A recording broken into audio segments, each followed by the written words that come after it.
I just as a friend, I more on a personal level, I was very close to Alberto, so it's been tough in that sense. But at the same time, I'm just maintaining a professional attitude and thankful for Nike to continue to support me and the Chicago Marathon, and very focused on Sunday and looking forward towards the future and my career as well. When was the last time you had contact with Alberto? The night before I heard the news. So, as I said in the Runner's World article, we were in discussion about my final workout to do, and I was actually, we were in a bit of a disagreement of which workout to do. So, when I heard the news, I said, well, I guess I'm going to do the one that I wanted to do, and yeah, it's very strict. USADA has rules that we definitely cannot speak, or it's a violation for us as athletes. So I know that Alberto, that's the last thing that he would want, because he's looks out for our interests the most. So definitely haven't been in contact. Yeah. Are you allowed no contact, like not even as a friend, or is it?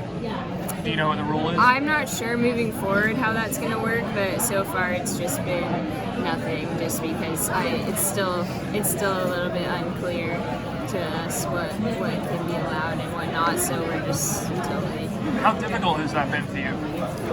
It's hard, honestly. As I've said in my statements, he's very, very close to me, and usually the last few weeks before the marathon are really fun, because he starts getting anxious and starts calling 3 times a day about, you should make sure you bring your gray socks instead of white socks, or this and that, or make sure, just little stuff like, I thought of this. And training wise, it was really good because we had a long conversation a couple days before we stopped talking about the taper, and I always kind of have doubts about the taper, so he was saying that the most important thing is that we need to rest now, and then I would probably feel really crappy the final week, which I did, so that was something that I was able to keep in the back of my mind.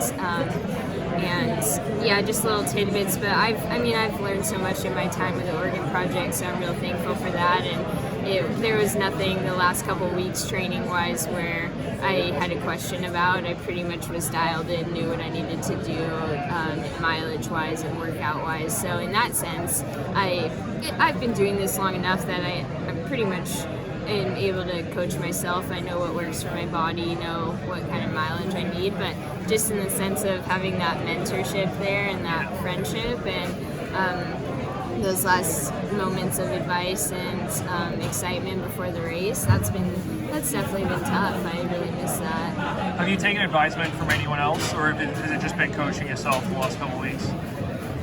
No, I just dialed in. I didn't want a bunch of different voices in my head, so I knew I just looked at the log books from the last 3 marathons, and kind of, like I said, I know what my body needs, so I don't follow it exactly, but I kind of just dial it in based on how I'm feeling. So I was pretty confident going in what I needed to do, and then just as far as encouragement, I've been in California with my family, so that's been real helpful. And then obviously friends reaching out and text messages have been helpful. But you kind of get that going to the marathon anyways, so it's just really nice. I'm humbled by all the support, and again thankful for Chicago Marathon and Nike to continue to support me in my career. I'm curious, but do you feel like your trust was broken at all by Alberto, just with these, when the ban came down, you kind of stuck with him even though he's being investigated.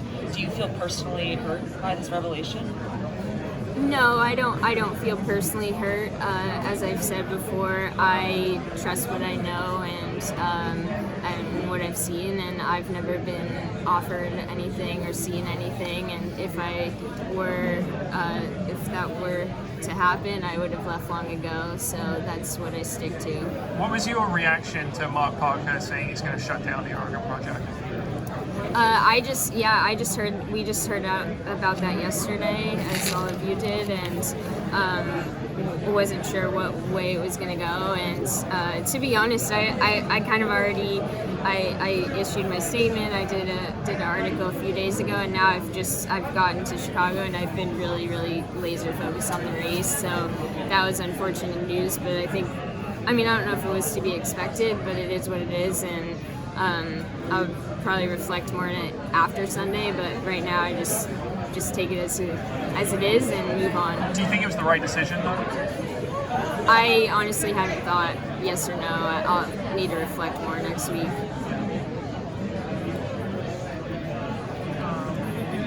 Jordan, have you seen this affect Galen? I mean, I don't know how much you two have interacted really, but you see him here today, the decision and everything. Is he physically different or anything? We've been in different places. He's been training in Park City, so I honestly haven't said, but he's super resilient, and I know he'll be like me, just focused on Sunday. Question about the race. So there's a course record. Brigid Kosgei talked about it. It seems like there's going to be sort of a pacemaker set up for her to do that. Are you comfortable going with that pacemaker, or do you feel like you can run that maybe 68:30 or whatever it would take for a first half that she's going to do? No, that's not my race. She's a fantastic athlete, and I'd like to go that pace someday, but it's not my race. So I think that Betsy, Sanya, and I plan to try to go around 70. So we're going to work together, and I think that'll be really good. I've raced her in college, and she's a good friend of mine, so we're going to try to find some men and work together. And so hopefully that'll be a good pace to, if I'm feeling good, to be in the range of the record. Yeah. Would you guys reach out to the Ethiopians like Burka and I think Dushana, because they're both sort of in that range as well? Yeah, we were thinking that they'll probably go with that pace as well. We tried to talk to them, but we're not really sure what their plans are. So, it's sometimes going iffy. It's sometimes iffy and unclear going in, but once you all get out there and kind of settle in the first couple miles, it becomes clear. So it'll be good. You just kind of go by feel. And then right after Boston, you talked about the American record. You were very excited to have that be a goal. Now 2 days out from the race, are you thinking that's realistic? How good are you feeling right now? Yeah, I think going in, as I said in April, that was definitely and is the target. But I'm so young in my career that I'll have many more attempts, God willing. So I think when you go into a race and you're solely focused on time or a record, it usually doesn't pan out. So I'm just really focused on competing. That's why I'm happy that I think we will have that group kind of going around 70, and then that'll just be something where I'm competing with them, and then hopefully it'll take care of itself. And if it's a special day and good conditions, I think it's training-wise, the build-up's gone well. I think it's very doable. And I saw in the Runner's World article it said you went to altitude for a little bit, but you didn't really like it. What happened there? Why didn't you like it? Yeah, it was my first time at altitude, and I wasn't recovering too well, and we train pretty hard in general. I like to run my recovery days pretty quick, so it was just a change for me. So I decided the last 3 weeks to go back to sea level, and that mainly just confidence-wise, that helped me a ton and got the leg turnover back. So I feel like I hit the workouts that I have hit before in my big build-up. So I'm pretty on par with the same fitness level that I've been in, if not a little better than before. And then one more in Alberto. He's appealing. I mean, do you still stand behind him, or do you respect the USADA decision? That's something that is up to them, so I'll just let the process unfold. Okay. Thanks, Jordan.